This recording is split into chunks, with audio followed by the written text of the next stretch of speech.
Hello guys. Ini-introduce ko sa inyo guys itong bago naming mga alaga dito sa aquarium. Kikita nyo guys, meron kaming aquarium. Ayan. Nagpagawa ako ng aquarium na 75 by 45 centimeters by 1 foot ang taas niya. So ayan guys. Nasa aquarium sila ngayon, itong mga bagong alaga namin. Actually, hindi nyo makikita yan kasi nasa loob sila ng kanilang mga longga. Ang tawag dyan ay crayfish or freshwater lobster. Nasa kanilang mga longga itong mga alaga namin guys. Pero tingnan natin kung mailabas natin sila. Ayan o. Tingnan natin itong isa. Ayun o, may lumalabas doon. Kita nyo yun guys. Yun. Ayan. Subukan nating palabasin itong isa. Ayun. Kita nyo yun. Lumabas na yung isa. Mabilis sila guys. Andun na siya oh. Nagtatatakbo. Yan. Yan guys oh. Andun na siya. Nagtatago sa hides ang ating mga alaga guys. Ayan o, kita nyo, nasa loob siya ng hides. Dito rin, may laman yan. Yan, may laman din yan guys. May laman din yan guys. So, kahit itong mga orange, may laman din yan. Mahihain kasi ang mga yan guys, yung mga alaga natin. Nagtatago sila sa loob ng hides nila. Ayan. Yan ang mga bagong alaga natin guys na crayfish. ARC din ang tawag diyan or Australian Red Claw. Yun ang specimen ng mga yan or variety.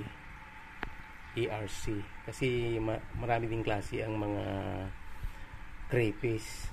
Pero ito ang parang popular na inaalagaan dito sa atin sa Pilipinas. Itong Australian Red Claw. Ayan o. Freshwater lobster din ang tawag sa mga yan.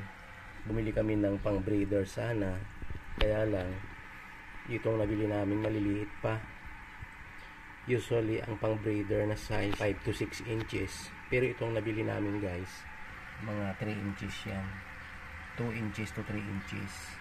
Anyway, yan ang available. So, binili na rin namin. Kumuha kami ng 6 sets. Ang isang set kasi ay 3, 2 babae at saka isang lalaki.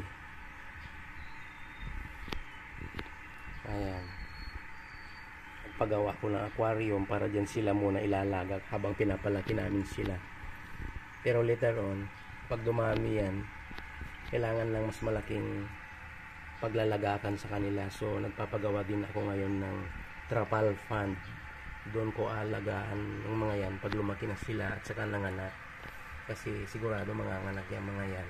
Sa 6 sets na yon, bali 12 ang babae, 6 ang lalaki. Sabi naman ng binilhan namin, in a matter of 2 months to 3 months, mangingitlog na yung mga yan. So, inaasahan ko na dadami yung mga yan guys. Kaya nagpapagawa ako ngayon ng trapal fund. Doon ko ilalagak ang magiging anak nila kung sakaling manganganak na yung mga yan guys. Ayun o, kikita nyo yung nandun, kumakain siya ng carrots. Actually, maraming pwedeng ipakain din crayfish natin, mga gulay-gulay. Vegetarian din yung mga yun eh. Itong nandito kangkong at saka water cabbage yung nakikita nyo. Ayan, water cabbage. Tapos, pwede rin silang pakainin ng carrots, patatas, gusto din nila yan. Itong dahon na ito, dahon ng lugo, yung pinatuyo na dahon ng lugo, gusto nila yan. Kita nyo, gutay-gutay na yan kasi kinakain nila yan, pang snacks nila. Pero ang pinaka main food nila ay yung PO2. Yun ang binibigay ko tuwing gabi bago ako matulog. Kasi itong mga alaga natin ay nocturnal, mas aktibo sila sa gabi. Pag ganitong araw, maliwanag, nandyan sila sa kanilang mga lungga.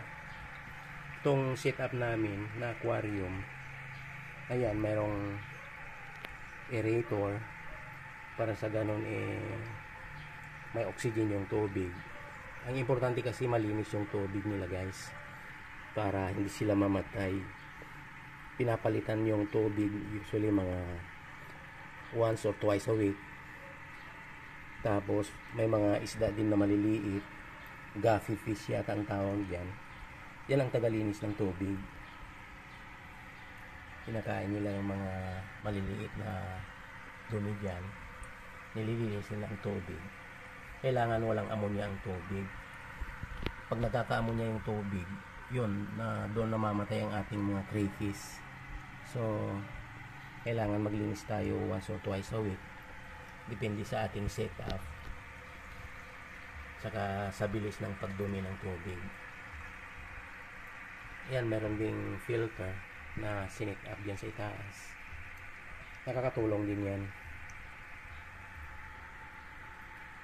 Hanggang dito na lang muna, guys, itong video natin.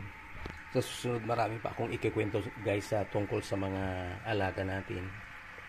Until the next video, thank you for watching, guys. See you.